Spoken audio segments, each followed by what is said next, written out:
African Americans in Galveston, Texas were really among the last to know freedom had come. The poet in me thinks about the scene of General Gordon Granger reading to them his General Order 3, that in accordance with the proclamation from the Executive of the United States, all slaves are free.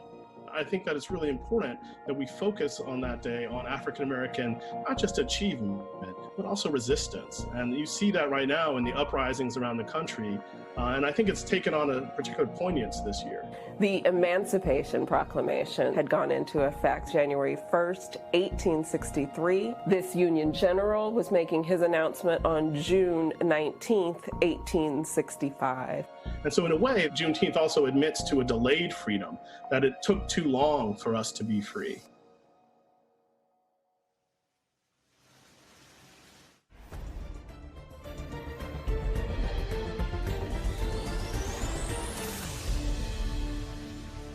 Hey everyone, I'm Trymaine Lee. We are in the midst of a great reckoning on race in America, but in many ways, it's a reckoning on America itself, of what this country has been in the past, what it is today, and what it could one day be. As we grapple with these big fundamental questions, we're left to interrogate virtues we assume to be true, that at its core, America is a land of freedom. But freedom has never been free, especially for the descendants of enslaved Africans who toiled in bondage for centuries. It took struggle and bloodshed over many years. On this Juneteenth, Black Independence Day, a commemoration of freedom for those once held in slavery, we ask the question, are we truly free yet? This is Can You Hear Us Now, Juneteenth, a discussion about justice, equality, and the meaning of freedom. It's been 155 years since all Black Americans finally learned of their emancipation from slavery. Yet some say the struggle for true freedom continues. After the deaths of George Floyd, Ahmaud Arbery, Breonna Taylor, and Rayshard Brooks, millions flooded the streets all over the world, demanding justice, equity, and freedom. I spoke with a few of the foot soldiers in that fight to find out what they believe true freedom really means. From Minneapolis to Paris, from London to Atlanta, from New York City to Washington, D.C. This is what democracy looks like. The call for equality, justice, and freedom. Freedom. It's what 93-year-old Opal Lee has been fighting for most of her life. A group of people in the neighborhood where my parents had just bought a house didn't want us there, and they burned the place down. It happened on the 19th of June.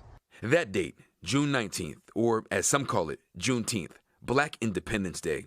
It's the day in 1865 when a Union Army general arrived in Galveston, Texas, with the news that the Civil War was over and enslaved people were free. It was 2.5 years after the Emancipation Proclamation. Lee is campaigning to make Juneteenth a national holiday.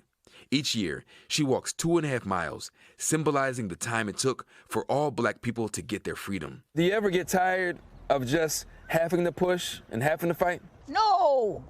Gee whiz! No! I'm not one of those people who are sitting in a rocking chair thinking the Lord's gonna come get me. He gonna have to catch me. If we can just understand that we all bleed red blood and that we simply need to get past this thing of color. But for over 400 years, color has been used to divide Americans. Anti-Blackness is the organizing principle of white supremacy in the United States. We are the gold standard of those who've been oppressed based on the racial caste system that racial slavery, genocide, settler colonialism set up in this country. Dr. Peniel Joseph is a leading expert on race and history. Do we have fully realized freedom in America? No, we don't. We've had racial progress. If you're viewed as a citizen by law enforcement, if you're viewed as a citizen by your fellow neighbors, they don't marginalize you. They don't dehumanize you. They don't incarcerate you. They don't kill you. So that's why we say Black Lives Matter. And for America's younger generation, justice and true freedom still seems elusive. As a Black person, freedom doesn't mean anything until Black liberation is achieved. Kerrigan Williams and Jacqueline LeBain co-founded Freedom Fighters DC in the midst of the George Floyd protests. They plan to make this Juneteenth a call to action.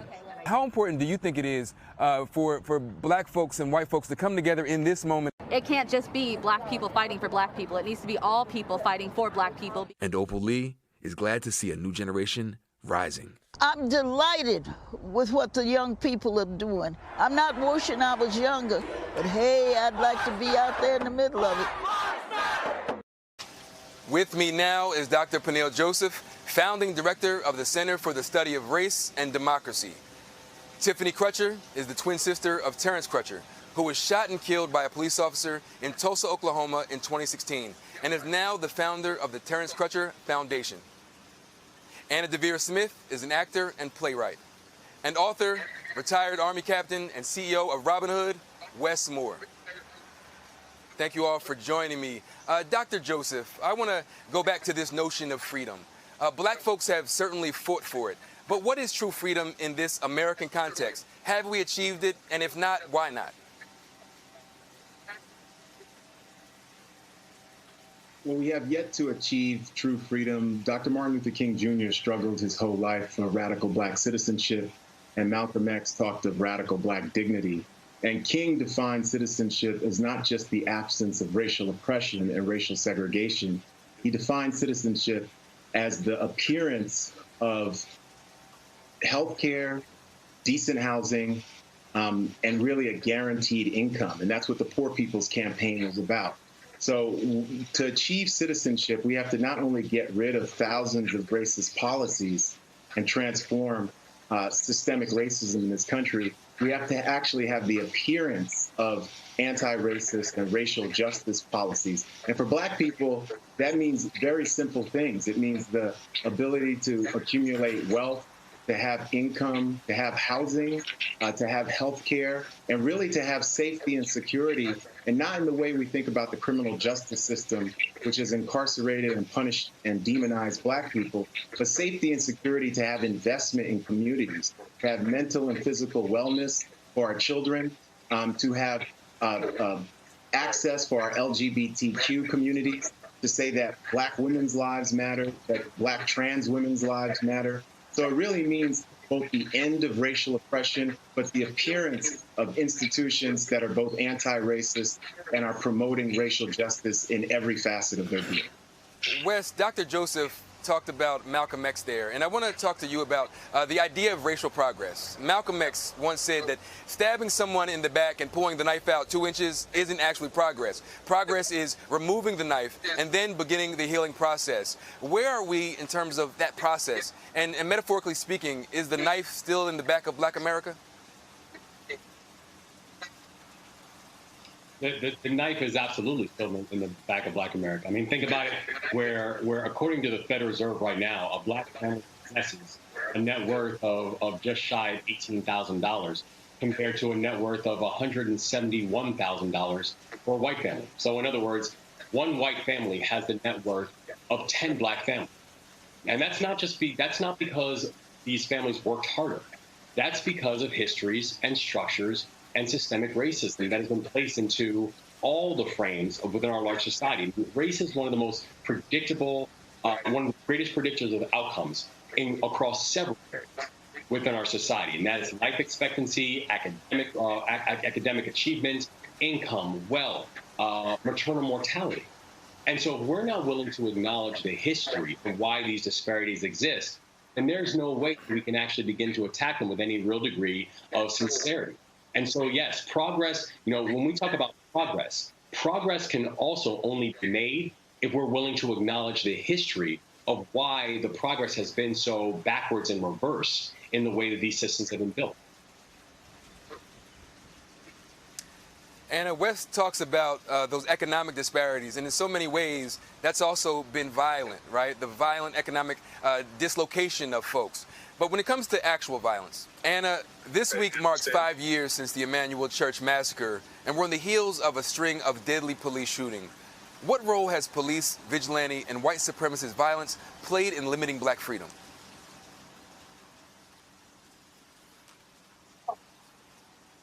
Huge. Not just in terms of lives lost, but also it's a spiritual assault. I have friends who are accomplished Black individuals who are afraid to go out for a run. And of course, the massacre in Charleston, we'll never forget it. So I think all of these things, the grief that's caused, the anxiety that's caused, in addition to the blood that is shed. Sadly, many of us watched the video of your brother being killed by a police officer. And you are among countless black people who've had a family member killed by police violence. And I want to ask you, when the state kills, what do we lose collectively? Obviously, you lost your brother, but all of us, have we all lost something when that happens? Absolutely, and thank you so much, Trymaine. All I can say is that we're in a state of emergency as it relates to being Black in America.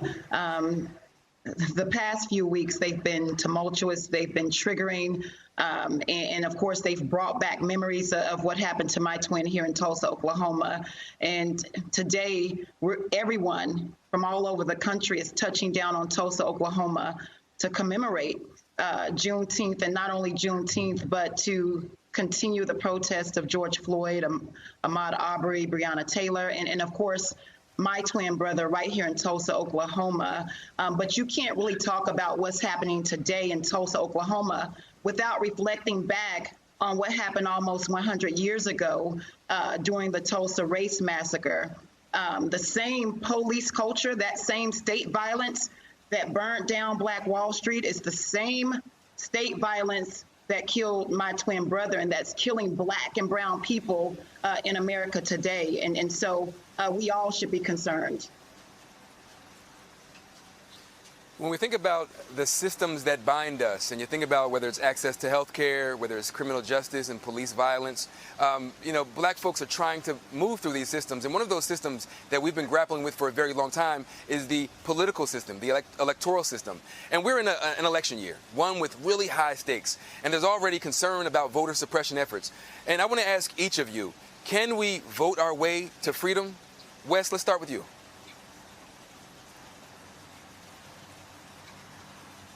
The answer, can we vote ourselves to freedom, is we have to, because we have to understand how much voting matters and how much laws matter. I think about the amount of progress, the progress we have been able to make is because that we've been able to push a value system that eventually our laws were able to keep up with. Where as Dr. King once said, that laws won't change the heart, but they will protect me from the heart. And so who we put in these offices and what we permit to be done on our behalf as taxpayers, it does matter. And so as we're thinking about this election, to know that there is not a single bit of philanthropy or corporate social responsibility that is going to be enough to be able to not only undo the level of inequity that's happened, but also to actively push us towards an anti-racist agenda that can actually give our communities and our people real opportunities of growth. That is something that has to be done in concert with elected officials who are sitting in these seats and supposed to be advocating on our behalf. Anna, what's your take on that? Obviously, folks have made it harder to vote. There are many hurdles. You think about voter ID laws. You think about the long lines. Black folks facing this election. Is this a hurdle that Black folks can get over, and is this a way towards freedom? Well, let's go back to the notion of not knowing that you were free, that the information that you were free was denied you, right? So as again, we think about Juneteenth. So I would say that we know about this throughout history, and that activists, all of us, should assemble what's happened before to think about how we can disrupt it, actively disrupt it. Dr. Joseph? What do you think? Historically speaking, it's been tough, and their voter suppression efforts have been keeping folks back. Is this a way? I think we have to vote, and everybody should register to vote and, vote like our lives depend on it in November, because they do. But I also think it's about more than the vote. The transformation that we're seeing now is about Black people alongside of Latinx, Native American, Asian, Indigenous, and white allies really taking to the streets. We have to remember, democracy is in the streets. What Dr. Martin Luther King Jr. said, the greatness of America lied in the right to protest for right. Too often, those of us who have access think that those who don't should vote, and we wonder why they do not. Citizenship is more than the vote. Citizenship is healthcare, it's childcare, it's Black kids not having disproportionate rates of asthma, it's Black women not having negative outcomes in terms of maternal outcomes and lower baby weight than their white counterparts, irrespective of income. So we have to organize on the ground.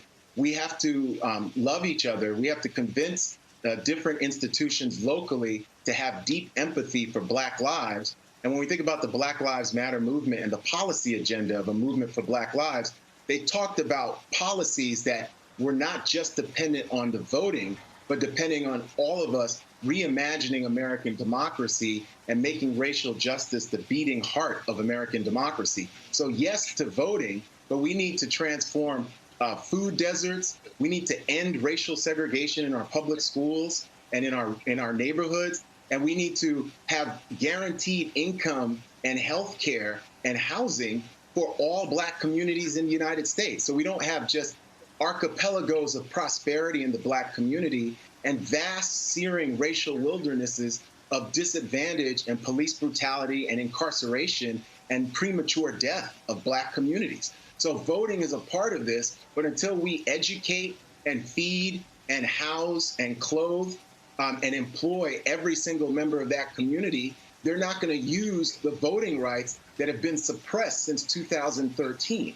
So voting is only the tip of the spear. So when we think about the political sword and the political shield, voting is our shield, but that sword is organizing, educating, and agitating, and we're seeing it on the streets of America and globally. The only reason why corporations are saying Black Lives Matter is we have forced them to say that Black Lives Matter because we have democracy in the streets, and we've done what Dr. King tried to do in 1968, a poor people's campaign that was the first Occupy Washington movement that said nonviolent civil disobedience was going to be a political sword to transform American democracy, even when Americans didn't want that democracy to be transformed for Black people. Tiffany, thank you very much. Dr. Joseph, Wes, and Anna, stay with me. Coming up, we're on the ground in Tulsa, Oklahoma, the city that was home to Black Wall Street in the early 20th century for a Juneteenth celebration. Plus, we're talking health and wealth in the Black community. Stay with us. Juneteenth is another kind of Independence Day with a celebration of freedom, food, and family, especially food. And I think that quality is still there very much with us. You know, it wasn't the Emancipation Proclamation necessarily that freed people. It was our efforts over the years to run away, to resist. It was Black people's own wills that set them free. They formed abolitionist groups, insurrections. They fought for their freedom.